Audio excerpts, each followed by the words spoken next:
Bien, je vous propose de vous installer.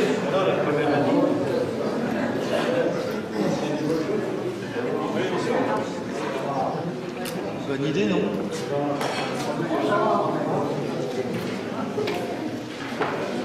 Donc, est-ce que tout le monde est prêt? La technique aussi?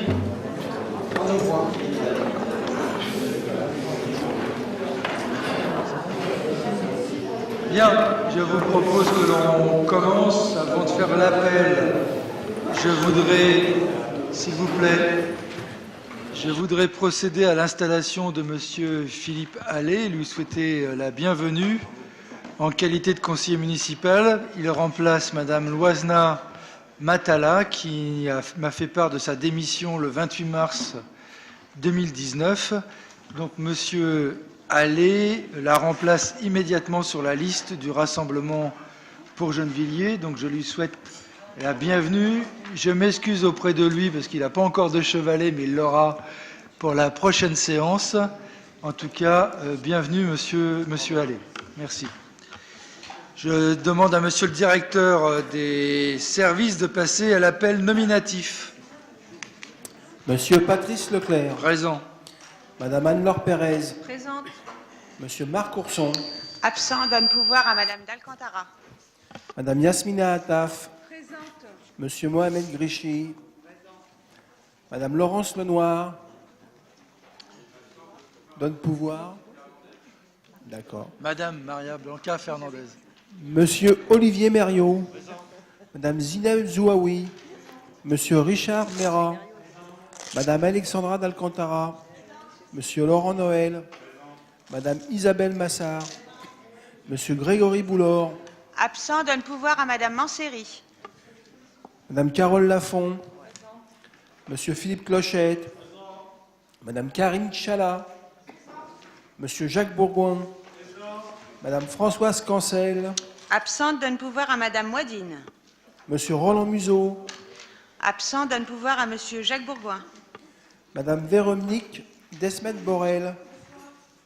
Non, on dit présent. Monsieur Daniel Berder. Présent. Madame Sonia Blanc. Il y a un pouvoir. Il y a un pouvoir. Un pouvoir à qui? À Sylvie Madame Morel. Morel.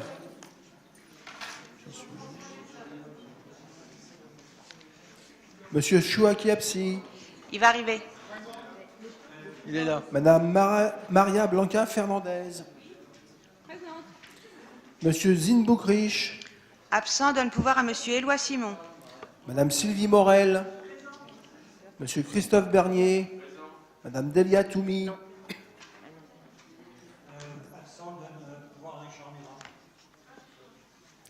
Monsieur Fidel Massalabimi. Madame Nadia Mouadine. Elle n'écoute pas, mais elle est présente. Présente. Monsieur Éloi Simon. Madame Morgane Komenek-Batsi. Oui, elle va arriver. Arrive. Monsieur Mehdi Tadjouri. Madame Sophia Manséry. Monsieur Jacques Briffaut. Monsieur Roger Duguay. Monsieur Abdel Nasser Lagili. Madame Claire Fiquet. Monsieur Hassan Merga. Madame Jacqueline Marichet-Clairaut. Monsieur Jean Donat. Monsieur Philippe Allais. et Monsieur Brice Nkonda. Très bien, donc nous avons le quorum. Le conseil municipal est donc ouvert. Je vous propose de passer à la nomination du secrétaire de séance. Je vous propose, comme d'habitude, Monsieur Simon. Tout le monde est d'accord? Je vous remercie. Je vous propose d'approuver le procès-verbal de la séance du 27 mars. Est-ce qu'il y a des remarques? S'il n'y en a pas, qui est pour approuver ce procès-verbal? L'unanimité, je vous remercie. Vous avez trouvé sur table, le vœu numéro 3 pour l'interdiction de la vente et l'utilisation du glyphosate sur le territoire de Gennevilliers. Est-ce que vous êtes d'accord pour que l'on mette ce vœu à l'ordre du jour? Oui, je vous remercie. Vous avez sur la table aussi un parapluie. C'est pour toutes celles et ceux qui ont participé aux cérémonies du 8 mai. Vous vous rappelez, on est arrivé bien trempé. Donc, on vous a un parapluie, il s'ouvre manuellement. Vous pouvez le refermer avec un bouton et il tient debout pour s'égoutter. Voilà. Et il est à marque de Gennevilliers. Donc, vous pourrez tous participer à toutes les cérémonies, même s'il pleut. Je vous remercie. Je vous propose de passer, je rappelle tout simplement aussi qu'à l'ordre du jour, que tous les conseillers municipaux intéressés par une délibération, soit parce qu'ils font partie du bureau, son président, ou qu'ils ont quelqu'un de leur famille dans cette intéressé par la délibération, ne prendront donc pas part au vote. Point numéro 1, je vous propose un point d'information sur la présentation du projet de construction de l'école Joliot-Curie. Et donc, je vais vous passer la parole. Merci. Donc, Boris Schneider de l'agence Sam Architecture. Donc, on a le plaisir d'étudier, d'avoir conçu ce projet de groupe scolaire. Ça marche pas. Si, ça marche. Donc, avant de vous montrer le projet, je voulais faire juste une petite introduction sur ce qui fait la particularité de ce projet, puisque au-delà de vouloir être exemplaire d'un point de vue environnemental ou de conception architecturale, c'est vraiment le fonctionnement du groupe scolaire qu'on a réinterrogé par rapport à un groupe scolaire, on va dire, classique. Vous voyez ici des exemples de groupes scolaires au Japon, au Danemark, en Autriche, qui ont la particularité d'avoir des espaces extrêmement ouverts et polyvalents, qui s'inscrivent dans une pédagogie alternative de plus en plus en vogue dans ces pays-là, mais qu'on connaît ici aussi sous le nom de Montessori, Waldorf-Steiner, ou aussi ce qu'a expérimenté Madame Alvarez, Céline Alvarez, notamment à Gennevilliers.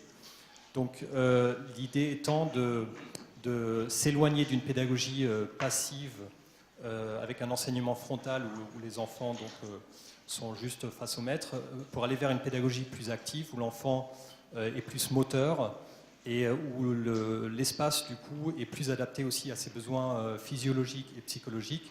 Donc une conception d'école qui nécessite des espaces différents, plus polyvalents, plus flexibles, où on peut travailler tout seul, en petits groupes, en groupes plus importants, en fonction des envies et des besoins des enfants. Et c'est donc ce qu'on a essayé de faire dans ce projet qu'on va vous présenter. Ouais. Donc, alors s'il y avait une slide encore, voilà. Donc juste pour finir avec cette partie théorique, c'est ce que vous voyez ici. Donc vous voyez un schéma de l'évolution de la pédagogie. Donc la pédagogie aujourd'hui avec des salles de classe tout en haut à gauche, alignées le long d'un couloir. Et en fait, ces nouvelles écoles intègrent ce concept de learning cluster, donc avec des espaces partagés au centre de différentes classes, ou dans une étape encore plus avancée, la classe n'existe plus. On parle de learning landscape, donc de paysage pédagogique avec des espaces thématiques très variés. Donc là, c'est le plan masse, donc le plan de situation du groupe scolaire, aligné au nord sur l'avenue du 8 mai 1945. Et au sud, alors mon bip ne marche pas très bien, sur la rue des Associations et la nouvelle voie à créer. Donc on identifie bien les grandes barres de logements existantes. Vous voyez ici des vues de la maquette en 3 dimensions qu'on a fait pour le concours. L'idée était, dans un quartier très dense, donc marqué par ces grandes barres, d'essayer de préserver un maximum de vide, de préserver cet espace de respiration marqué dans ce triangle, et donc de masser un maximum la construction le long de l'avenue pour marquer l'alignement, pour donner corps à la rue, et en même temps dégager au sud cette architecture en terrasse, en plage, comme on les a nommées, pour ouvrir les terrasses, les cours des enfants vers le sud au maximum, et sur le cœur d'îlot, donc la partie la plus calme du quartier. Ici, un plan masse de l'équipement, donc où on voit les 4 terrasses extérieures, les 4 plages, comme on les a nommées, avec au rez-de-chaussée donc la cour partagée. On imagine qu'elle peut être ouverte sur le quartier, accessible aux habitants, puisque l'idée aussi de cet équipement, comme c'était décrit dans le programme, c'est qu'il soit mutualisé avec le quartier. Donc l'idée aussi dans ces temps où on n'a plus forcément la possibilité de construire des équipements pour toutes les différentes activités, c'est de mutualiser. Donc on imagine que l'équipement sportif soit utilisé par des utilisateurs externes au groupe scolaire, mais également peut-être le restaurant, cette place qui pourrait servir à des fêtes de quartier, etc., des kermesses. Au premier étage, en jaune, donc ce qu'on a appelé la plage, la cour de l'école maternelle. Et au deuxième étage, en gris et en rouge, la montagne, avec son rocher d'escalade qui constitue la cour de l'école élémentaire. Et au tout dernier niveau, en vert, donc avec les arbres, le jardin partagé. Un jardin avec un verger, un potager, une serre qui est à disposition des élèves. Sous contrôle, bien évidemment. Une vue en perspective de l'ensemble. Donc on revoit en fait ce que j'ai décrit précédemment. Donc l'idée, c'est vraiment de créer une école la plus polyvalente, la plus évolutive et plus libre possible.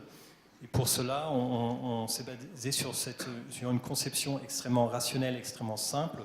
Donc une structure en béton poteau-poutre avec un minimum d'impact structurel et des cloisonnements, une enveloppe en bois très légère qui peut être modulée au cours du temps. Donc l'idée, c'est que ce groupe scolaire, dans sa technique de construction, soit conçu pour s'adapter au cours des années aux évolutions à venir, aux usages qui sont susceptibles de changer. Ici, une vue depuis la rue du 8 mai et des associations à l'angle, donc avec l'entrée du centre de loisirs, et au loin, sur la rue, marquée par ce auvent débordant sur l'espace public, l'entrée principale.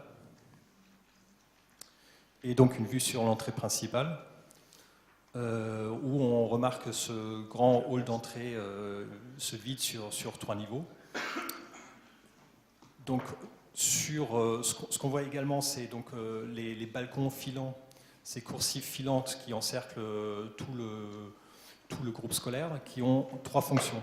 La première, c'est d'offrir à chaque classe un espace extérieur, donc une petite terrasse où on peut avoir aussi où peuvent avoir lieu des activités pédagogiques ou de récréation, où on peut construire, bricoler, cultiver des plantes et des fraises.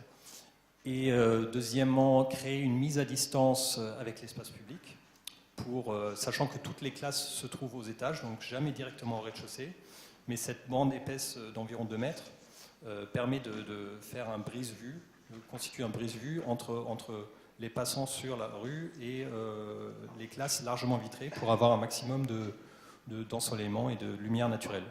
Et la troisième fonction, au sud, c'est aussi de constituer un brise-soleil vis-à-vis du soleil d'été, donc pour protéger des surchauffes pendant les périodes chaudes. Ici, 2 coupes à travers le bâtiment. Donc, on voit sur la coupe supérieure le gymnase, qui est semi-enterré, puisque la rue se situe à ce niveau-là, où sont dessinés les arbres.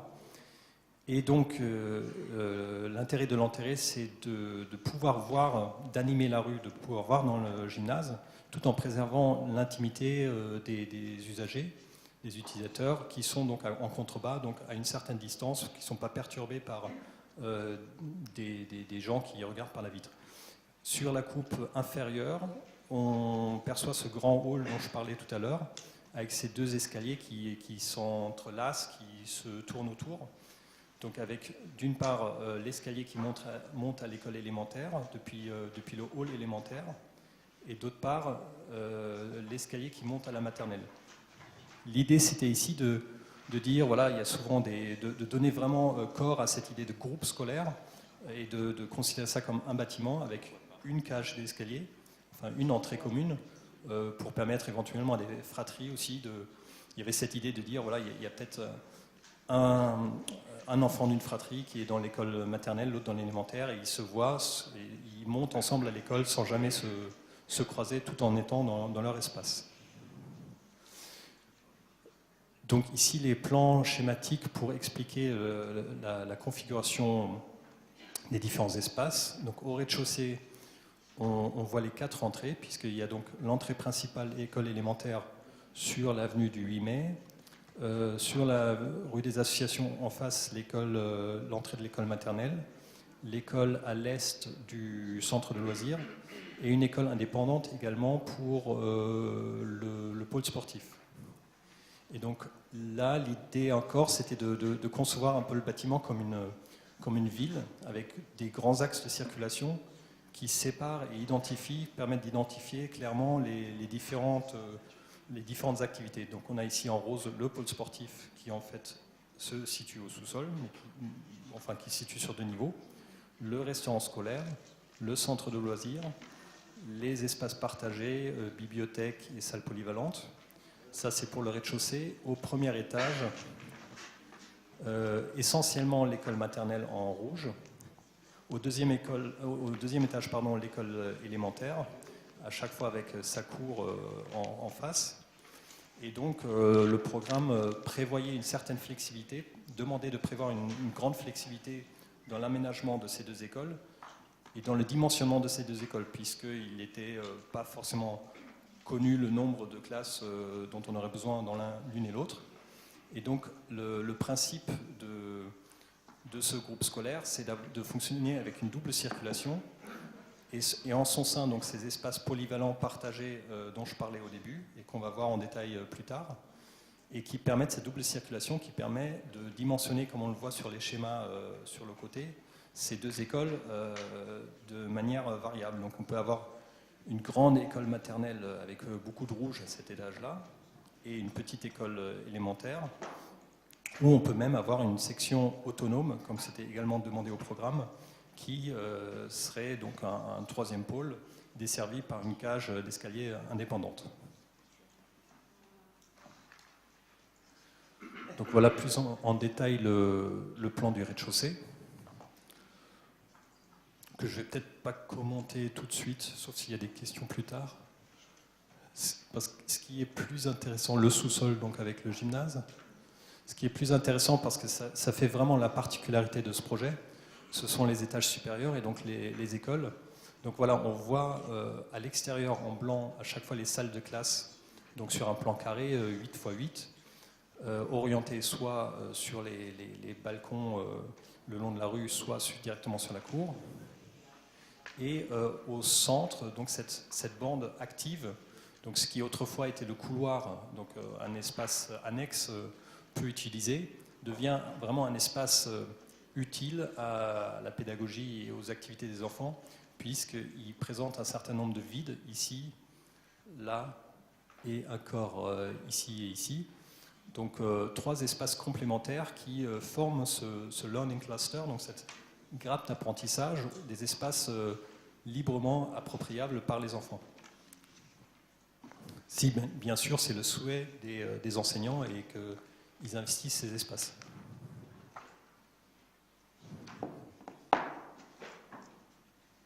La même chose au 2e étage pour l'école élémentaire, où les circulations étaient largement élargies, donc sont plus importantes, avec à chaque fois ici ces espaces complémentaires, donc aussi où voilà, diverses activités plus ou moins spontanées peuvent avoir lieu.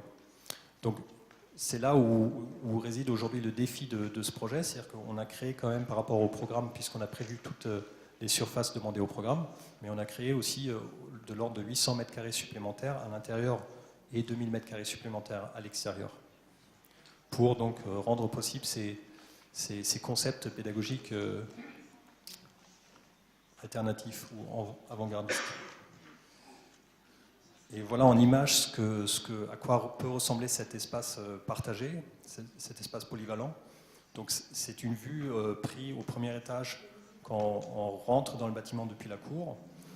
On a cette double hauteur puisque le centre de la circulation est éclairé par le deuxième étage.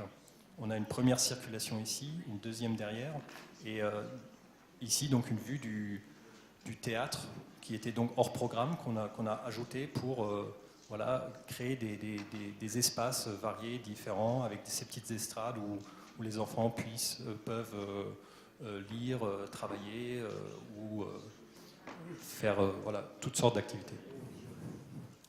L'idée aussi, une autre idée pédagogique est aussi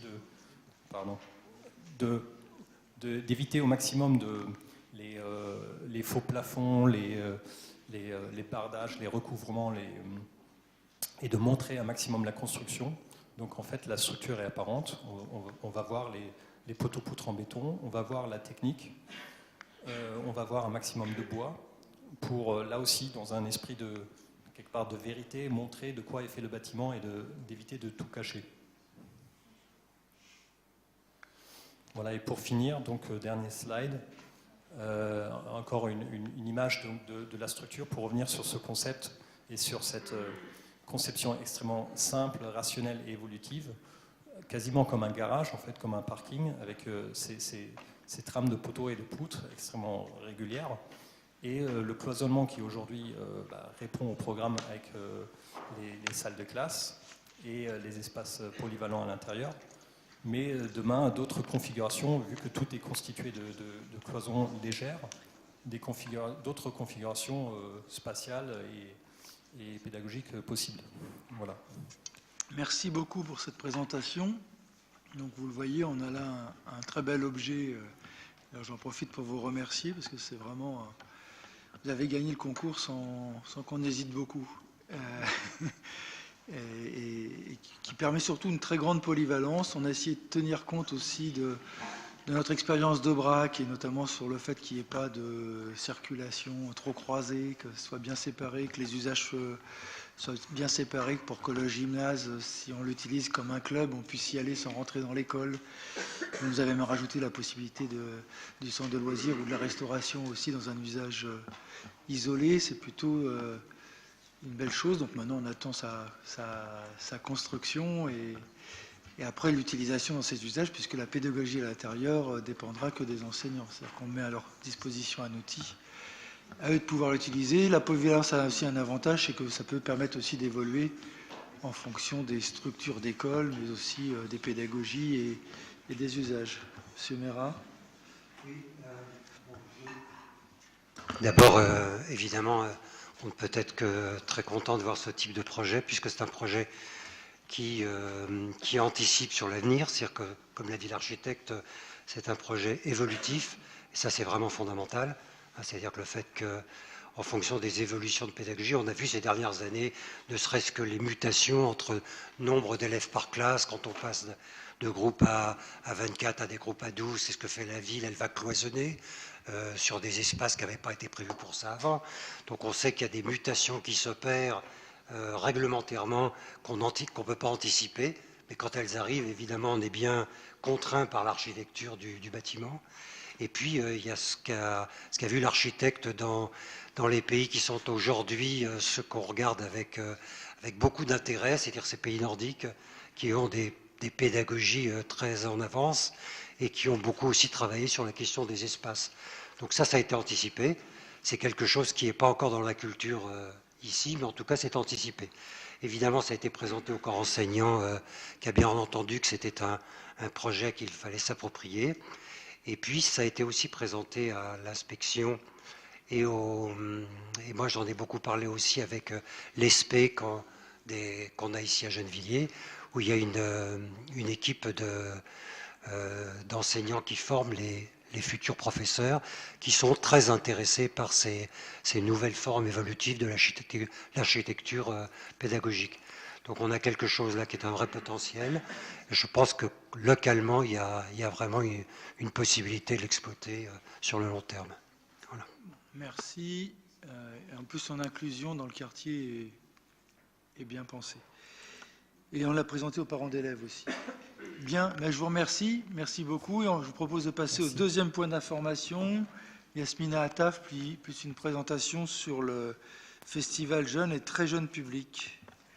Oui, donc nous souhaitions en revenir sur le festival Jeune et Très Jeune Public qui a eu lieu du 13 au 22 février dernier.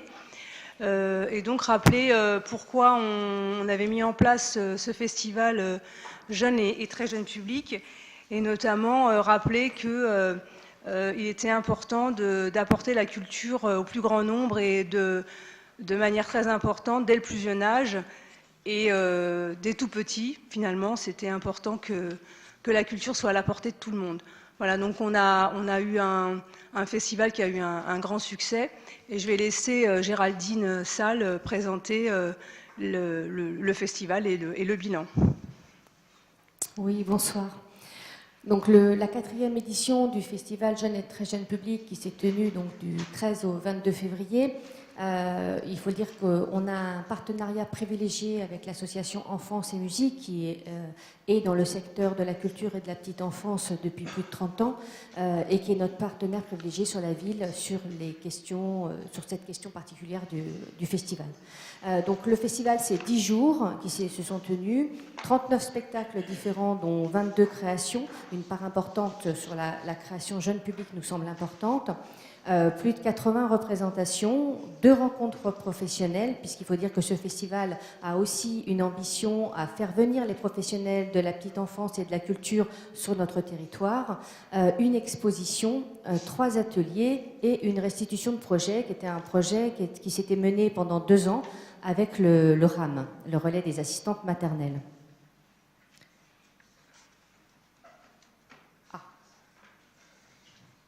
Alors, j'ai peut-être appuyé sur quelque chose.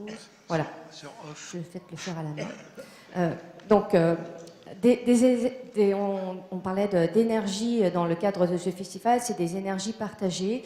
On a eu plus de 38 compagnies qui ont été associées à l'organisation de ce festival, 18 lieux répartis sur l'ensemble de notre territoire, 9 lieux culturels, évidemment, l'ensemble des lieux culturels, la Maison du Développement Culturel, le cinéma Jean Vigo, le conservatoire, les 3 médiathèques, la salle des fêtes, pour la première fois cette année le T2G, le théâtre de Gennevilliers, le Tamanoir également, les 2 centres culturels et sociaux, et donc Aimé Césaire et les Grésillons, le centre nautique pour la première fois également, ce qui nous a permis de toucher un public qui ne fréquente pas forcément les lieux culturels et donc de pouvoir aller aussi toucher d'autres publics sur les ouvertures pour des publics différents.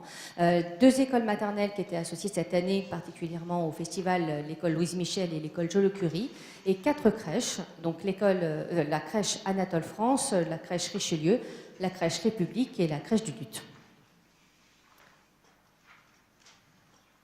Donc l'ambition partagée d'offrir la culture dès le plus jeune âge, Yasmina Attaf en a parlé, ce qui nous semble effectivement important sur notre ville, d'avoir un soutien politique important avec cette ambition qu'on arrive à partager avec l'ensemble des professionnels, que ce soit l'ensemble des personnes qui travaillent autour de ces questions de jeunes publics. Donc on est très soutenu, y compris par la campagne de communication qui s'est répandue sur la ville. Vous avez pu voir nos belles affiches qui se sont développées partout sur notre territoire, et également une attachée de presse qui fait le travail de diffusion de cette information autour de tous les médias, les grands médias. Cette année, la campagne de communication, on peut dire que c'est une campagne qui a été très suivie par un certain type de médias, comme par exemple nos partenaires qui sont Télérama, Paris Môme et Le Piccolo, où on a eu plusieurs articles dans ces journaux qui relataient la vie du festival. et également d'autres couvertures médias, comme des radios également, France Bleu, on a eu des interviews dans France Bleu, Radio Aligre, Radio Classique et FIP également, qui ont fait part de ce festival. Donc une couverture médiatique très importante qui se développe pendant toute la période du festival, mais également bien en amont, on va dire un mois et demi avant le festival, on commence déjà à parler de cet événement sur notre territoire. Donc la fréquentation de cette édition, 6750 entrées sur l'ensemble du festival qui se répartissent par 5694 entrées pour un public principalement gennevillois, puisqu'on a les groupes donc scolaires, PMI, crèches, etc. qui viennent sur les festivals, qui sont invités sur les séances scolaires. Donc 4067 entrées groupes et 1627 entrées famille. Et on a donc, comme je le disais tout à l'heure, une part importante de professionnels qui viennent et qui se déplacent sur notre festival, donc 1056 entrées professionnelles. Donc, si on compare avec l'édition 2017, on peut voir une légère fléchissement de la fréquentation du festival, moins 3,4%, mais ce qui s'explique par le fait que l'édition 2017 avait 12 jours sur le festival, alors que cette édition, on n'a eu que 10. Et donc, on a forcément un taux de fréquentation un petit peu plus bas quand on a 2 jours de moins, et c'était des jours tout public qu'on a enlevé, puisqu'on était sur 2 week-ends sur l'édition 2017, alors que là, on n'avait plus qu'un seul week-end sur l'édition 2019. Donc on a moins 7% en entrée famille qui s'explique comme ça et groupe, et par contre on a des entrées professionnelles en hausse, on a plus 23% de professionnels d'entrées professionnelles avec particulièrement les professionnels de la culture, puisqu'on a touché plus de 43,5% des professionnels de la culture qui se sont déplacés pour venir sur notre territoire. Donc les professionnels de la culture, ce sont des gens qui sont en théâtre, en centre culturel ou en termes de professionnels programmation sur d'autres collectivités. On a eu aussi la présence d'une artiste qui était une présence que nous a proposé la compagnie des Dangles Fous, qui est une compagnie qui depuis longtemps traverse notre territoire, est programmée chez nous, et donc c'est une compagnie clown et qui nous a proposé cette fois-ci sur le territoire, puisqu'elle n'avait pas de spectacle en tournée, donc elle ne pouvait pas proposer de spectacle. Elle nous a proposé une exposition qui retraçait les différents spectacles qu'on avait pu accueillir sur Gennevilliers, et l'artiste donc Kanlam Fou, qui est la clown de cette compagnie. Elle a également fait les Beaux-Arts, et elle nous a proposé de se balader sur l'ensemble des spectacles du festival et de pouvoir croquer, dessiner les différents spectacles, les différents moments d'attente, le public et les spectacles. Et ça a donné lieu, donc tous les jours, on avait un carnet de bord, ce qu'elle appelait le carnet de bord, les dessins du jour du festival. Donc on les a mis, nous, sur notre page Facebook, la page Facebook du service jeune public et du festival. Et on est en train d'éditer un petit carnet, enfin, qui fera une 60aine de pages, qui retracera l'ensemble du parcours de Canlan dans l'ensemble du festival, qui donc avec l'ensemble des dessins, là on peut en voir quelques extraits, qui sera un bel objet souvenir du festival. Donc en résumé, comme de toute façon c'est toujours un moment d'effervescence, et donc on a un bilan très positif au niveau de ce festival, aussi bien dans le retour que font le public qui fréquente les spectacles et qui fréquente les moments de rencontres de festival, mais également les compagnies qui n'ont de cesse de nous dire qu'elles sont agréablement surpris par l'accueil qu'elles ont sur notre territoire, par également l'écoute du public qu'on arrive à développer tout au long de nos saisons, et on peut avoir un public pour le coup plus attentif, ils nous disent, qu'ailleurs quand ils viennent sur notre ville, et donc ils sont très contents de pouvoir venir pendant la période de ce festival. Voilà, je pense que je vous ai fait un rapide coup d'œil de cette période, de ce festival qui a donc lieu tous les 2 ans sur notre ville. Merci beaucoup. Moi, je voulais juste remercier le service, bien évidemment culturel, qui organise ce festival, mais en particulier Géraldine Salle, qui, pendant les 2 années avant, parce que le festival a lieu tous les 2 ans, essaie de dénicher des spectacles un petit peu atypiques, un peu nouveaux, et qui est à l'affût de tout ce qui arrive pour pouvoir présenter un festival de qualité tous les 2 ans. Donc, je voulais la remercier pour ce travail. Ainsi que tous les professionnels du service culturel de notre ville. Voilà. Merci. C'est vrai, c'est mérité. Bien, merci beaucoup. Bon, chers collègues, je vous propose de passer aux délibérations et de passer à la délibération F1 que je vais présenter. Suite à la démission de M. Chèque, conseiller municipal, membre de la commission urbanisme, travaux, aménagement, action foncière, logement, etc., il est proposé de le remplacer. Et je vous propose de le remplacer par M. Allais, si vous en êtes d'accord, qui correspond à la répartition des groupes telle qu'on l'avait décidé en début de mandature. Qui est pour l'unanimité? Je vous remercie. Délibération F2, M. Mera. De la représentation municipale au sein du conseil d'administration du collège Édouard Vaillant. Pareil, il s'agit de remplacer M. Chèque, qui en propose M. Allais, pour garder les mêmes représentations. Est-ce que vous êtes d'accord? L'unanimité, je vous remercie. Votre vie va changer, M. Allais, vous allez dans les commissions. Délibération F3. M. Mériot. Oui, il s'agit donc d'autoriser M. le maire à signer le contrat de développement départemental ville 2019-2021, si annexé, ainsi que tout document se rapportant à ce dispositif. Merci. Qui est pour l'unanimité? Je vous remercie. Je voudrais remercier l'administration, d'ailleurs, dans le cadre des discussions qu'on a eues avec le conseil départemental pour la qualité des dossiers, et donc ce qui nous a permis d'avoir d'être sérieux dans nos négociations, puisque nous avons discuté avec Elsa Fossillon et pendant plus de 6 mois avec M. Devedjian pour aboutir à ce résultat très positif, puisque nous obtenons 6,3 millions sur 3 ans, alors que le précédent contrat, c'était 5,2 millions. Donc on obtient 1 million de plus pour Gennevilliers, certainement un des plus hauts contrats du département. C'est une bonne chose et on en remercie le département de reconnaître notre dynamisme. Merci. Délibération F4, Madame Pérez. Oui, Monsieur le maire, chers collègues, il s'agit d'autoriser Monsieur le maire à solliciter la dotation de soutien à l'investissement local et de signer les documents s'y rapportant auprès de l'État. Donc pour 4 opérations, la rénovation de l'éclairage public, le dédoublement des classes, l'extension-réhabilitation de l'école maternelle à Guado et des travaux complémentaires à la Gros-Cité. Merci. D'intervention, je n'en vois pas. Qui est pour? L'unanimité. Je vous remercie. Délibération F5, Madame Massard.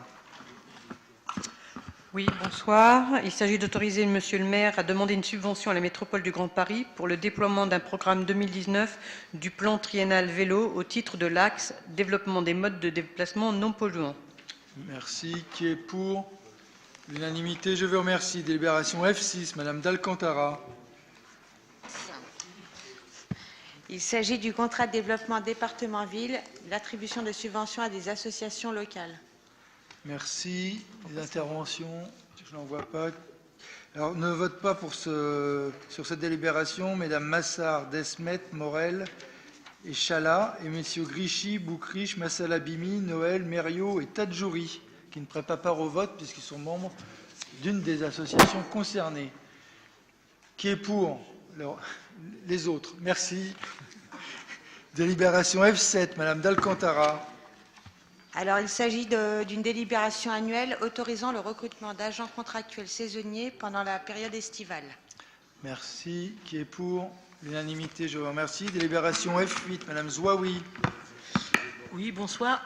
Il s'agit de la transformation d'un poste positionné en catégorie A de la filière médico-sociale, cadre de santé première classe, en catégorie A de la filière administrative, donc attaché territorial au sein de la direction petite enfance. Merci. Qui est pour? L'unanimité, je vous remercie. Délibération F9, Madame Zouaoui. Oui, monsieur le maire, il s'agit de mettre à jour le tableau des effectifs des médecins, chirurgiens, dentistes et psychologues de la direction municipale de la santé et de la prévention. Merci. Même vote? Même vote, je vous remercie. Délibération F10, monsieur Tadjouri. Oui, bonsoir. Il s'agit de créer un poste de projectionniste positionné en catégorie C de la filière technique au sein de la direction de la culture. Merci. Qui est pour? L'unanimité, je vous remercie. Délibération F11, monsieur Mériot.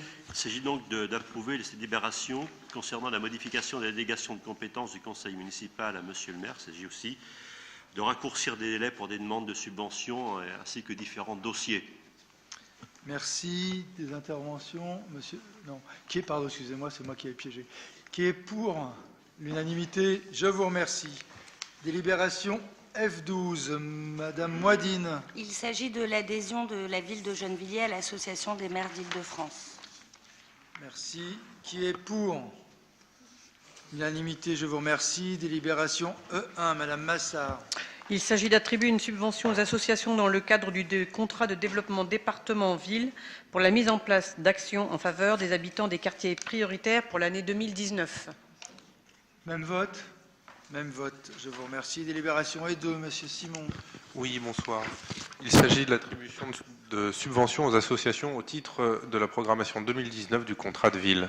Merci. Alors j'ai oublié de dire tout à l'heure que madame Fernandez, Attaf, Blanc, d'Alcantara, Fiquet, Zouaoui, Comelec, Batsi, Manseri, Toumi et messieurs Bourgoin, Absi, Noël, Massalabimi, Brifou et Tadjouri ne prenaient pas part au vote. Et pour celle-ci, c'est à peu près les mêmes d'ailleurs. Ah non, il y en a d'autres. Donc madame Fernandez, madame Attaf, madame Blanc, madame d'Alcantara, madame Fiquet, madame Zouaoui, madame Comelec, Batsi, madame Manseri, madame Toumi et messieurs Bourgoin, Absi, Noël, Massalabimi, Brifou, Boulor, Nkonda et Tadjouri ne prennent part au vote sur les votes qui les concernent. Qui est pour les autres? Merci. Délibération E3. Madame Manseri. Il s'agit d'autoriser monsieur le maire à signer l'avenant numéro 2 à la convention d'objectifs entre la ville de Gennevilliers et l'association Régie de quartier du Luth. Merci. Alors là, madame Zouaoui, madame Blanc, messieurs Noël, Massalabimi et Brifou ne prennent pas part au vote. Qui est pour? L'unanimité, je vous remercie. Délibération E4, monsieur Duguet. Oui, il s'agit d'autoriser monsieur le maire à signer la stratégie territoriale de sécurité et de prévention de la délinquance pour la période 2019-2021. Merci. Pas d'intervention. Qui est pour? L'unanimité, je vous remercie. Délibération E5, madame Manseri. Il s'agit d'autoriser monsieur le maire à signer la convention d'objectifs entre la ville et l'association Femmes Relais. Merci. Même vote? Même vote. Délibération E6, monsieur Simon. Oui, il s'agit d'autoriser monsieur le maire à signer l'avenant numéro 1 à la convention d'objectifs entre la ville de Gennevilliers et l'association Mission Locale.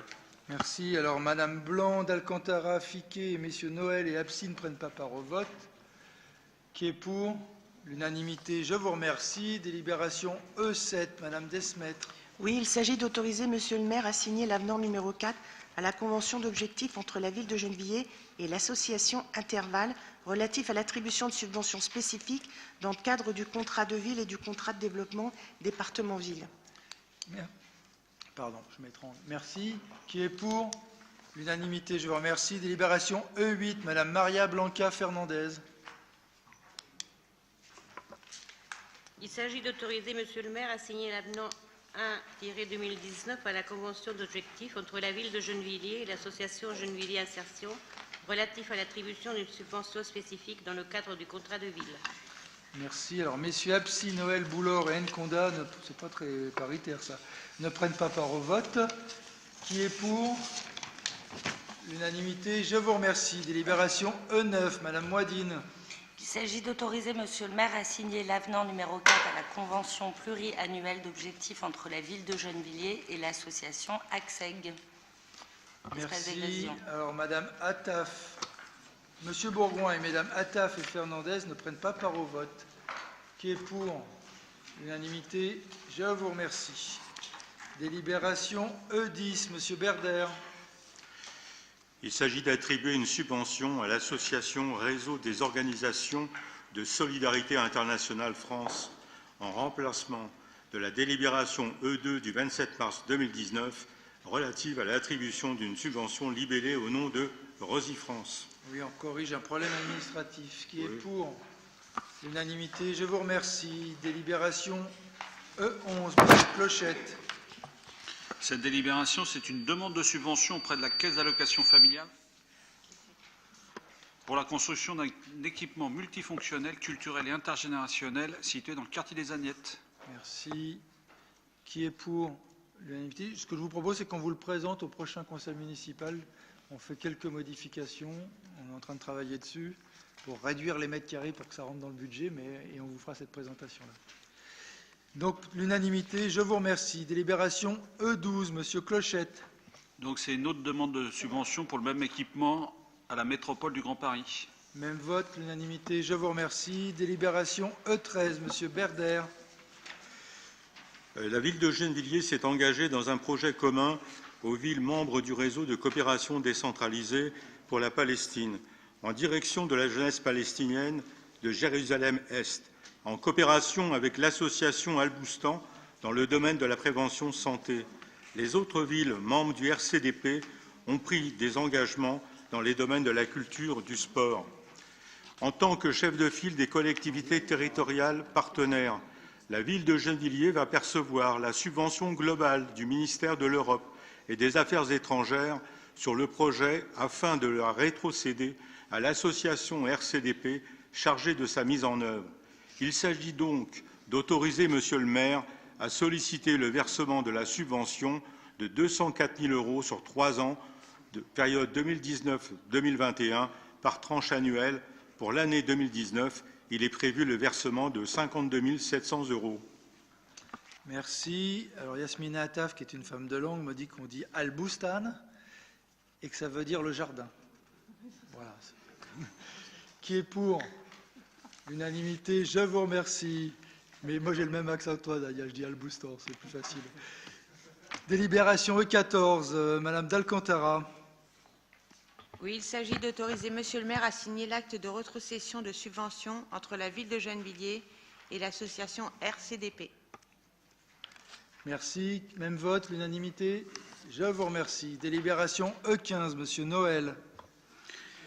Alors, il s'agit d'autoriser la signature d'une convention d'objectifs entre la ville de Gennevilliers et l'association RCDP dans le cadre de l'action concertée des villes membres du réseau de coopération décentralisée pour la Palestine, donc le RCDP, en coopération avec l'association Al-Boustan, à savoir le jardin, et en direction de la jeunesse palestinienne de Jérusalem-Est. Merci. Alors, messieurs Leclerc, Berder et Bourgoin ne prennent pas part au vote puisqu'on fait partie du RCDP. Qui est pour? L'unanimité. Je vous remercie. Délibération E16, Monsieur Boulard, qui n'est pas là. Donc, je vais la délibérer. Il s'agit d'attribuer une subvention de 14 000 € au réseau de coopération décentralisé pour la Palestine pour l'achat de billets d'avion pour une délégation d'une douzaine d'enfants de prisonniers politiques palestiniens encadrés par des adultes à l'invitation de la ville de Gennevilliers en juillet 2019, qui prendra en charge les frais de séjour. Et j'en profite pour remercier Jacques Bourgoin qui nous aide beaucoup pour cette organisation et qui est beaucoup à la manœuvre pour y arriver en lien avec Daniel Berder, et qui est un gros travail. Et je remercie les familles qui accueillent aussi, puisque ce sont des familles gennevilloises qui accueilleront ces enfants. D'abord, on avait plus de familles qui se sont proposées que d'enfants que nous accueillons, puisqu'on en accueille une dizaine. En tout cas, c'est quelque chose qui fonctionne très bien. Qui est pour? L'unanimité. Je vous remercie. Délibération E17, Madame Chalat. Bonsoir. Il s'agit d'autoriser Monsieur le maire à signer la convention d'objectifs entre la ville de Gennevilliers et l'association Plein Gré relative à l'attribution municipale de fonctionnement de 378 000 € au titre de l'année 2019, ainsi qu'une subvention au titre du contrat ville d'un montant de 56 400 € et d'une subvention relative au partenariat ville-département de 40 000 €. Merci. Y a-t-il des questions? Je n'en vois pas. Qui est pour? L'unanimité. Je vous remercie. Délibération E18, Madame Zouaoui. Oui, il s'agit d'autoriser Monsieur le maire à signer l'avenant numéro 6 à la convention d'objectifs entre la ville de Gennevilliers et l'association Communiquer et vivre son handicap à Gennevilliers pour le versement d'une subvention de 2 703 €. Merci. Monsieur Grichy est en total désaccord avec cette délibération. Il ne prend pas part au vote. Qui est pour l'unanimité? Je vous remercie. Délibération E19, Madame Attaf. Oui, Monsieur le maire, il s'agit d'une demande de subvention de fonctionnement auprès du Conseil départemental des Hauts-de-Seine pour le Conservatoire à rayonnement départemental de Gennevilliers pour l'année 2019. Merci. Qui est pour l'unanimité? Je vous remercie. Délibération E20, Monsieur Tadjouri. Oui, il s'agit de prendre en charge les frais de transport des intervenants dans le cadre d'initiatives organisées par le cinéma Jean Vigo. Merci. L'unanimité? Je vous remercie. Délibération E21, Madame Attaf. Oui, il s'agit d'une délibération pour l'adhésion à l'Agence pour le développement régional du cinéma et d'autoriser à payer la cotisation correspondante pour l'année 2019. Merci. Une cotisation de 95 €. Qui est pour l'unanimité? Je vous remercie. Délibération E22, Madame Komelek-Batsi. Il s'agit de l'adhésion à l'association BIB 92, Bibliothèque dans les Hauts-de-Seine, qui a pour but de favoriser la coopération entre les bibliothèques et les médiathèques municipales dans les Hauts-de-Seine. Merci. 80 € de cotisation. Qui est pour l'unanimité? Je vous remercie. Délibération E23, Madame Monsieur Mera. Donc, il s'agit d'attribuer une subvention exceptionnelle à l'association École et Société. Non, tu t'es trompé, la E23. Et ça, c'était celle que tu as présentée tout à l'heure. La E23, c'est pas moi. E23, c'est Delia Toumi, mais je vais la présenter. Il s'agit d'une adhésion à l'association Conservatoire de France. Et le montant de l'adhésion est de 138 € pour 2019. Qui est pour l'unanimité? Je vous remercie. Délibération E24, Monsieur Grichy. Alors, il s'agit de l'attribution d'une subvention exceptionnelle à l'association Gennevilliers Soccer pour participer au financement des frais de déplacement et d'hébergement à un tournoi international de futsal qui se déroulera du 13 au 17 juin 2019 en Espagne. Pas mal, il y a pire. Qui est pour l'unanimité? Je vous remercie. Délibération E25, Monsieur Briffaut. Oui, l'équipe féminine football du collège qui manquait, dans le cadre de l'association sportive football, a remporté des titres champion départemental, académique et interacadémique. Cette année, l'équipe féminine du collège qui manquait est qualifiée pour participer à la finale du championnat de France de l'UNSS. L'équipe sera composée de 11 minimes filles et 300 officiers. Il s'agit donc de valoriser cette pratique dans la continuité de l'accueil de Sottevillers à Sottevillers du site d'entraînement pour la Coupe du monde féminine. Il s'agit d'effectuer une subvention exceptionnelle d'un montant de 800 € pour permettre l'organisation de ce déplacement. Très bien. Merci. Bravo pour les filles du collège Guy Moquet. Qui est pour l'unanimité? Je vous remercie. Délibération E26, Monsieur Mériot. Il s'agit donc d'attribuer une subvention exceptionnelle d'un montant de 1 500 € afin de participer au financement du voyage sportif, pleine nature au vif et pédagogique qui se déroulera du 17 au 22 juin 2019 à Bombane pour le collège Pasteur. Merci. Qui est pour l'unanimité? Je vous remercie. Délibération E27, Madame Morel. Oui, bonsoir. Il s'agit d'affecter une subvention exceptionnelle d'un montant de 612,50 € à la Ligue contre le cancer, correspondant aux recettes des entrées publiques de la journée du 7 avril 2019 du Centre nautique, dans le cadre de la journée Nager à contre-cancer. Merci. Qui est pour l'unanimité? Je vous remercie. Délibération E28, Monsieur Massala Bimi. Monsieur le maire, chers collègues, il s'agit de l'autorisation de signature de l'avenant numéro 16 à la convention d'objectifs entre la ville de Gennevilliers et l'association CSMG Omnisport pour le versement d'une subvention exceptionnelle de la section SMG football vacances. Merci. Qui est pour? Pardon, Monsieur Lagilly. Non, je voudrais juste savoir s'il n'y a pas une erreur au niveau du chiffre, parce que 4 millions... Non, 400 000. 400 000, on est d'accord. Ah non, vous avez raison, c'est 4 000, le chiffre. 4 887 4 millions. 000. Oui, il doit y avoir une erreur, il doit manquer une virgule quelque part, parce que je ne pense pas qu'on verse 4 millions au club. En tout cas, ce serait... Il serait content, hein, il ne se dirait pas non. Mais ça doit être 400 000.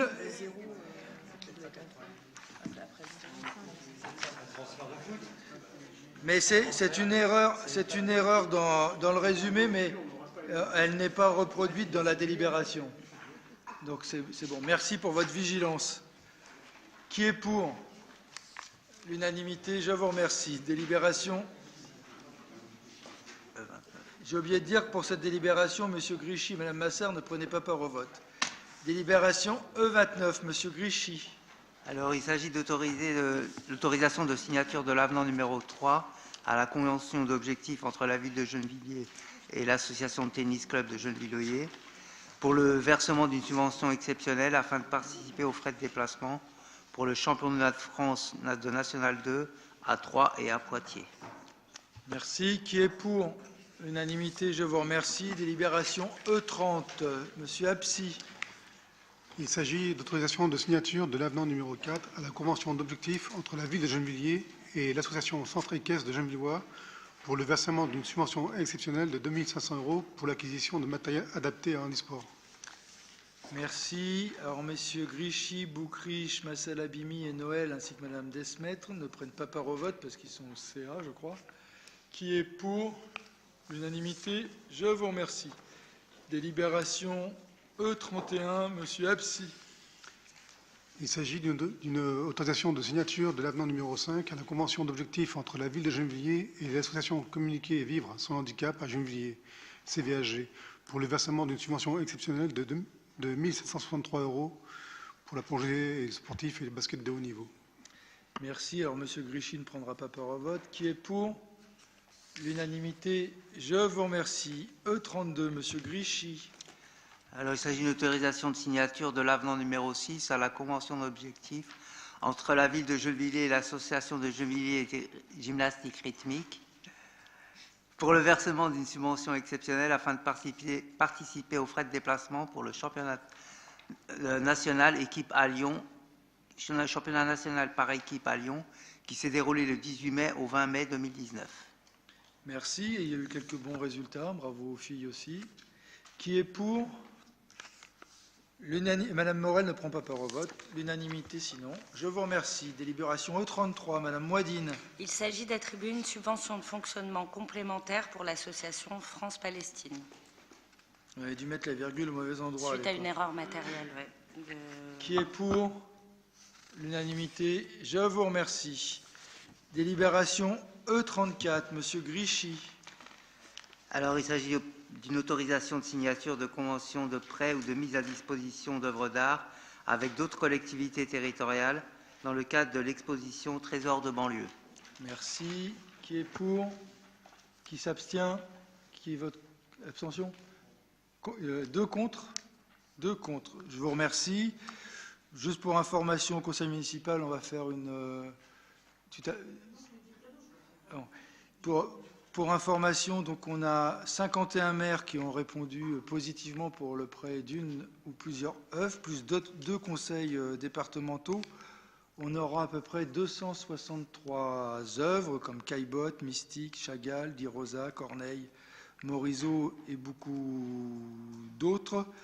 Et ça va être là maintenant on est assuré d'avoir une exposition remarquable et qui sera remarquée et surtout qui permettra et qui sera gratuite pour tout le monde et qui permettra d'avoir en fait une promenade à travers tous les courants artistiques du 19e et du 20e siècle. Et donc ça va être d'un point de vue pédagogique extrêmement intéressant. Non, je voulais juste ajouter que j'avais assisté à la présentation par monsieur le commissaire de l'exposition dont j'ai oublié le nom au niveau du collège Vaillant. J'étais agréablement surprise, de sa présentation et de l'engouement que cela a suscité au niveau de tous les professeurs du collège qui étaient tous présents, puisque c'était sur des heures qui étaient banalisées, donc ils étaient tous là, et de tous les projets qu'ils sont déjà en train de monter sur cette exposition. Voilà. Pour l'instant, on pense que ça va vraiment être une réussite. La qualité va permettre d'avoir un très très bon apport pédagogique, ce qui n'était pas assuré au départ, mais le nombre d'œuvres prêtées par les maires, d'ailleurs que je remercie, parce qu'on a donc là toute tendance politique confondue, 51 maires ça fait beaucoup, qui ont répondu sur un simple courrier et qui prêtent leurs œuvres. C'était inespéré et ça va plutôt être, c'est assurément une très belle exposition. Et tu fais bien de le souligner, la présentation faite par le commissaire, puisque on essaye de faire cette partie dans cette exposition, on aura un apport pédagogique extrêmement fort. Je vais pouvoir faire du rattrapage culturel pour moi-même. Donc, deux contre et tout le monde est pour. Délibération 35, Richard Meyrat. Bon, je l'ai déjà présenté. Attribution d'une subvention exceptionnelle de l'association École et Société pour 300 €. Voilà, c'est pour aider des étudiants gennevillois adhérents à cette association à participer aux activités. Qui est pour?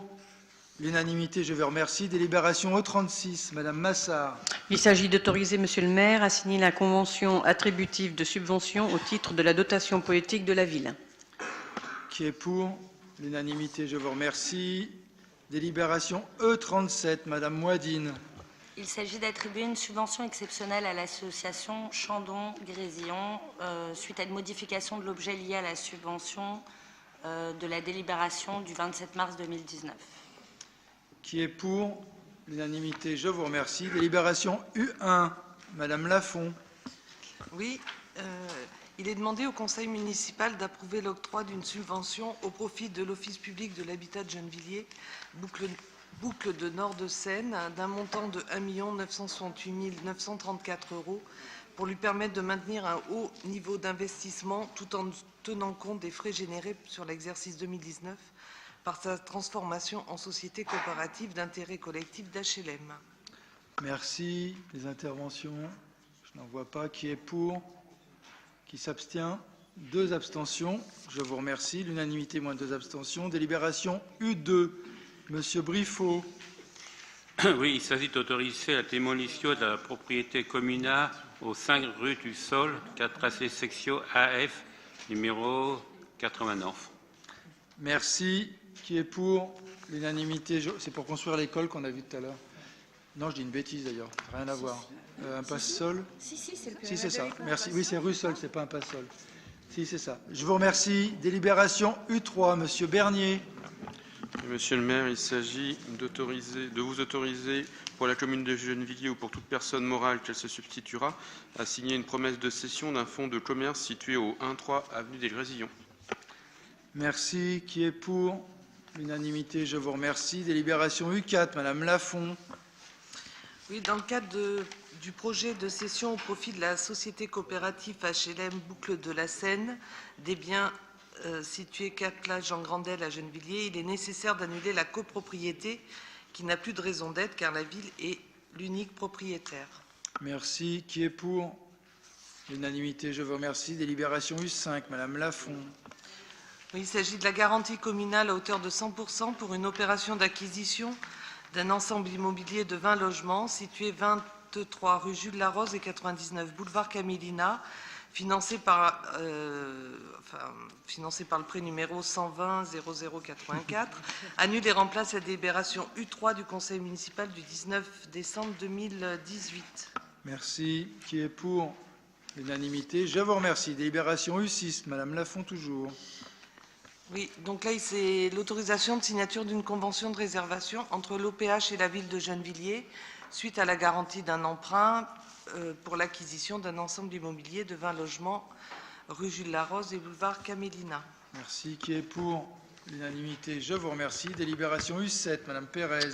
Oui, il s'agit d'une demande de subvention auprès de la métropole du Grand Paris pour le renouvellement et l'acquisition de véhicules utilisant des carburants propres. Merci. Qui est pour? J'imagine que c'est l'unanimité. Oui. Je vous remercie. Je vous propose que l'on passe au vœu. Vœu numéro 1. Madame Pérez. Oui.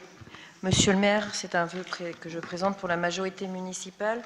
Donc la société Alliance Healthcare, que vous connaissez sûrement et qui se situe dans la zone d'activité de Gennevilliers, présente en ce moment un plan social à ses salariés qui doit se traduire par la fermeture du site de Gennevilliers et la perte probable de 70 postes. En France, donc c'est un plan social national. En France, c'est 250 emplois qui sont menacés et 800 contrats de travail impactés. Outre ces licenciements secs, la direction prévoit notamment la fermeture et le regroupement de sites, dont Gennevilliers, celui de Pantin et celui à Drancy, tandis que le siège social resterait à proximité, serait localisé à proximité de la future gare du Grand Paris, soit à Asnières, soit à Gennevilliers. Ces fermetures de sites entraînent des mobilités géographiques et professionnelles qui sont imposées et qui vont déstabiliser la vie des salariés, et notamment ceux de Gennevilliers. J'ai rencontré il y a peu de temps les délégués syndicaux qui me disaient que sur les 150 salariés du site, une grande majorité étaient gennevillois et que pour eux, un déménagement à Drancy, dans une zone sans moyen de transport, avec des horaires... alors je ne sais pas si vous savez comment ça se passe dans cette société. Moi, j'y ai travaillé quand j'ai été étudiante. Soit on travaille très tôt le matin, soit on travaille très tard le soir. Et on est un certain nombre à mettre des médicaments dans des cartons pour qu'ils partent ensuite dans les pharmacies. Donc, il faut que ce soit à proximité de moyens de transport pour des employés qui ont des petites payes par ailleurs, et pour un certain nombre ne peuvent pas forcément se payer la voiture qui va bien pour les transporter. Et donc là, on parle de prendre le travail à 7 heures du matin ou de finir tard le soir, entre minuit et 2 heures du matin. Donc cette délocalisation à Drancy, outre les 70 licenciements secs annoncés, c'est aussi pour les salariés vivant à Gennevilliers une complication en termes de transport et en termes de conditions de vie. Donc, le groupe Alliance Healthcare cherche à minimiser ses propres responsabilités, et à la suite d'une grève survenue en avril et lors d'un comité social économique, le 23 avril dernier, il a annoncé aux salariés que la ville de Gennevilliers souhaitait la fermeture et la reconversion du site en raison des projets notamment liés à la gare du Grand Paris. Donc j'ai signifié aux délégués syndicaux que c'était totalement faux. Nous, on aménage le site depuis, en tout cas on aménage la zone d'activité économique depuis plus de 30 ans aujourd'hui. Ce secteur a été aménagé pour accueillir des entreprises. Nous avons confirmé notre intention de faire de la zone d'activité économique une zone dans laquelle il n'y a pas de possibilité de construire du logement, et donc pour les sociétés de ne pas pouvoir vendre à des promoteurs immobiliers pour pouvoir faire du logement. D'ailleurs, c'est inscrit dans le PLU depuis 2005 et nous souhaitons le confirmer dans le futur PLUI. Donc, nous bloquerons évidemment grâce au PLU toute opération spéculative d'Alliance Healthcare qui cherche à vendre le site pour avoir du cash très rapidement suite à de mauvais choix financiers de cette entreprise. Donc, ce que nous proposons au conseil municipal, c'est de demander si l'entreprise maintient son projet de délocalisation et donc de licenciement de 70 salariés, de rembourser l'avantage fiscal de 17 millions, c'est-à-dire 17 millions de CICE qui leur a été versé jusqu'en 2007, et je n'ai pas le chiffre 2018, mais j'espère que nous l'aurons bientôt. Donc, jusqu'en 2007, ils ont touché 17 millions de CICE. Vous savez, CICE, c'est ce crédit d'impôt qui a été créé pour, en tout cas, inciter les entreprises à créer de l'emploi. Aujourd'hui, c'est une entreprise qui licencie, qui ferme des sites. Donc, nous demandons que cette entreprise rembourse les 17 millions de CICE versés. Voilà ce que je vous propose. Merci. Y a-t-il des interventions? Je n'en vois pas. Je vous propose que l'on passe au vote. Qui est pour? L'unanimité. Je vous remercie pour les salariés, et en espérant qu'on arrive à bloquer ce départ, parce que beaucoup habitent la ville et ça ne va pas les arranger d'aller beaucoup plus loin. Merci beaucoup. Le deuxième vœu qui doit être présenté par M. Simon sur la Poste. Oui, bonsoir. Il s'agit, vous l'avez sur table, je vais peut-être vous le lire et puis vous faire quelques commentaires pour la suite. C'est un vœu pour le maintien d'un service public de qualité de la Poste et l'amélioration de la distribution du courrier dans la ville. Depuis plusieurs mois, la distribution du courrier dans la ville subit des dysfonctionnements récurrents. Les remontées d'habitants font état de retard dans la distribution du courrier et sur certains quartiers, l'absence de tournée de facteurs durant plusieurs jours. Les perturbations affectent également la distribution des colis et lettres recommandées, les facteurs ne prenant même plus la peine de sonner au domicile des usagers. À cela s'ajoutent des cas de courrier perdus ou des erreurs de distribution. Au problème de distribution de courrier s'ajoutent les fermetures intempestives de bureaux de poste comme aux luttes. La direction de la Poste s'était engagée lors de 3 rencontres tenues avec le maire depuis mars 2018 à agir dans la durée sur un niveau de service qui réponde aux attentes des usagers. Force est de constater que ces engagements n'ont pas été suivis de façon pérenne. Elle explique cette situation en raison du mouvement de grève des postiers qui dure depuis plus d'1 an dans tout le département des Hauts-de-Seine et uniquement en raison de celui-ci. La privatisation de la Poste, engagée depuis une dizaine d'années sur un modèle libéral, a malheureusement eu les effets redoutés. Service moins bien rendu, problème récurrent de distribution du courrier et des colis, mais aussi amplitude de l'accueil dans les bureaux de poste. Toutes les privatisations des services publics se concluent de la même façon, à l'exemple de France Télécom, EDF, GDF, en se soldant par l'augmentation des tarifs, la destruction d'emplois et la diminution du service rendu. La Poste, c'est d'abord le symbole, cher à l'ensemble de la population, d'un service ouvert à toutes et tous, efficace, garant de la proximité et jouant un rôle social essentiel. Que deviendraient les plus fragiles de nos concitoyens en cas de banalisation du dysfonctionnement de la Poste, de réduction de tournée de facteurs? Cette situation n'est pas acceptable. Soucieux du service public pour ceux qui n'ont rien, pilier de l'égalité républicaine, le conseil municipal demande à la direction de la Poste de prendre toutes les dispositions nécessaires afin de répondre aux besoins de la population concernant la distribution du courrier. Elles doivent permettre à chaque usager de la ville de disposer d'un service public postal de qualité et de proximité, garant de l'égalité d'accès. Juste quelques commentaires en plus. Pour vous donner un exemple, suite à force de la rencontrer, on s'était dit qu'on la rencontrait tous les 2-3 mois en fonction aussi des difficultés qui nous étaient remontées par les habitants. On s'était dit qu'on se voyait la semaine du 13 mai, on les a contactés pour qu'ils nous confirment une date, et depuis, c'est silence radio, nous n'avons pas de nouvelles de la Poste qui ne nous répond pas à des demandes de rendez-vous pour justement aborder ces questions-là. Est-ce que tu as fait une demande par écrit, par la courrier? Tout à fait. Tout à fait. Et même par mail, je l'ai doublé par mail. Non, mais c'est dire aussi qu'on est dans ces difficultés-là. Et les temps d'attente au service bancaire de la Poste aussi, où il est impossible de prendre un rendez-vous et donc d'organiser sa journée, on est obligé d'être dépendant aussi de leur fonctionnement à eux, etc.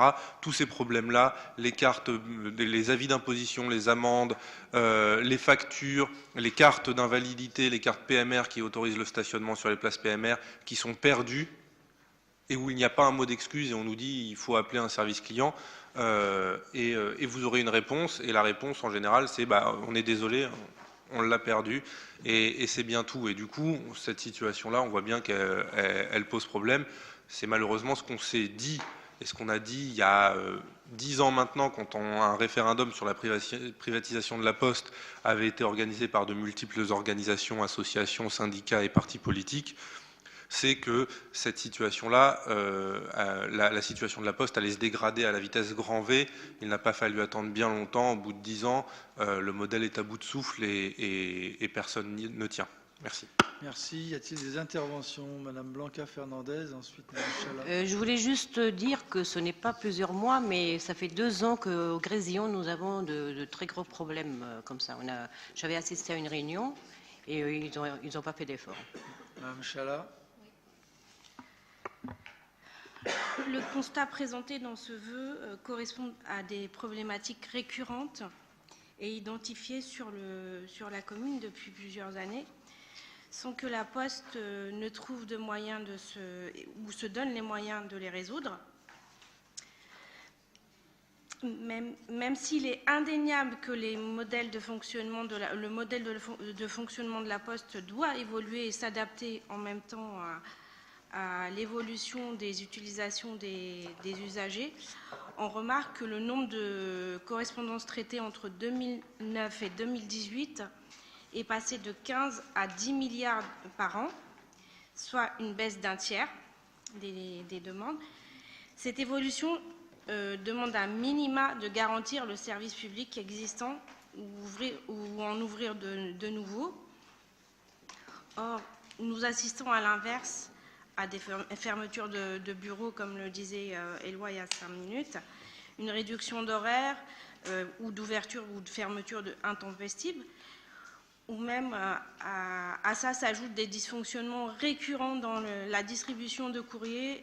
Cela va des courriers non reçus, non distribués ou tardivement, ou encore retardés par la mention « n'habite plus à cette adresse » par erreur. La Poste, dans la distribution du courrier que dans ses activités bancaires ou bien dans les services importants en particulier, et surtout dans notre ville qui est une ville populaire comme la nôtre.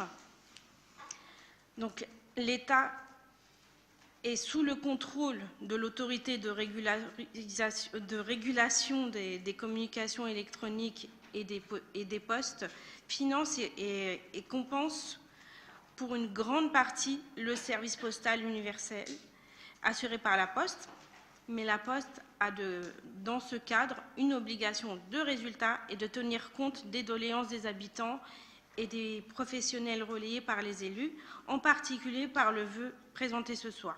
Et c'est pourquoi les élus socialistes voteront ce vœu. Merci. D'autres Monsieur Mériot. Oui. Tout à l'heure, Anne-Laure Pérez indiquait que l'entreprise citée dans le vœu précédent avait touché 17 millions d'euros au titre du CICE. La Poste, c'est 250 millions annuellement d'euros à ce titre-là pour promouvoir l'emploi.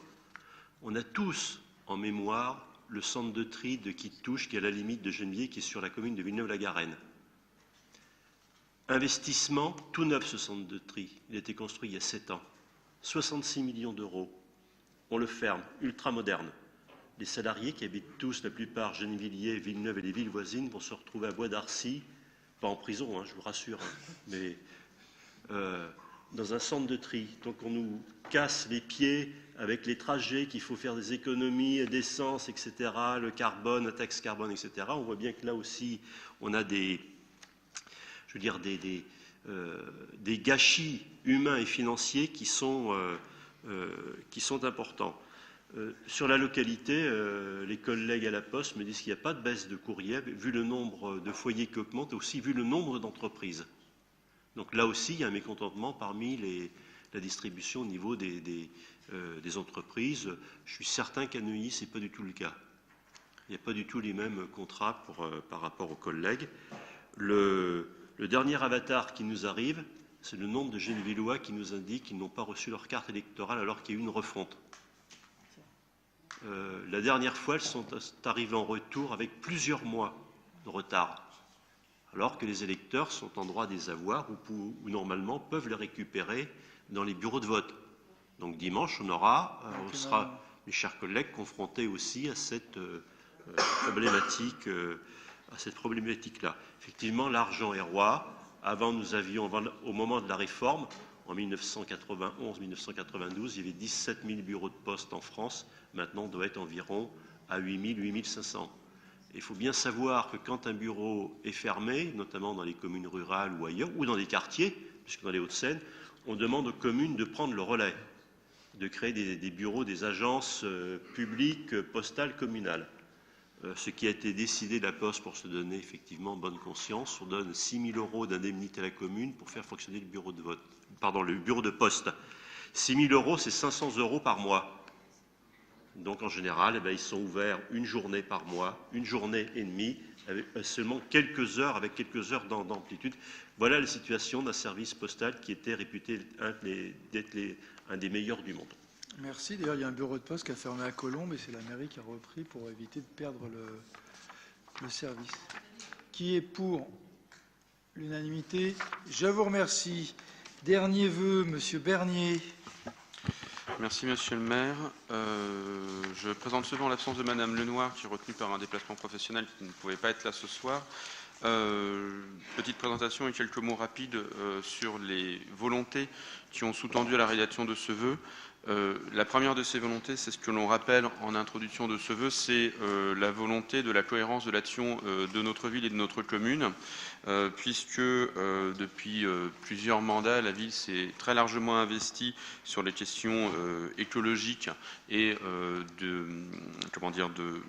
des espaces verts et de la nature dans la ville, notamment avec la création de la coulée verte, de jardins partagés, l'installation plus récemment de l'agrocité aux Agnettes, et puis encore plus récemment le projet que nous avons voté l'avant-dernier conseil municipal sur la plantation d'arbres, de 500 arbres supplémentaires sur la commune.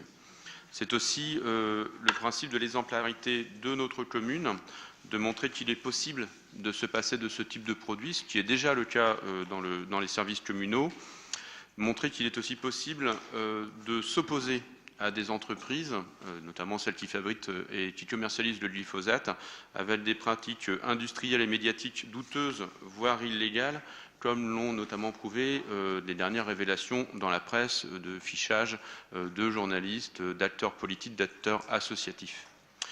C'est aussi la question de la sécurité de nos concitoyens qui sont obligés de travailler avec ces produits, avec des informations qui sont incomplètes sur les risques encourus. C'est aussi celle de la sécurité des consommateurs, car les études démontrent déjà une présence dans le consommateur, dans l'organisme du consommateur du glyphosate, mais aussi avec des études qui démontrent l'explosion de maladies chroniques. Et puis enfin, et c'est sûrement la raison la plus importante de ce vœu, c'est la question de la préservation de la biodiversité, de la non-pollution de l'eau et notamment du déclin manifeste d'un certain nombre d'espèces et de la biodiversité en général à l'heure actuelle.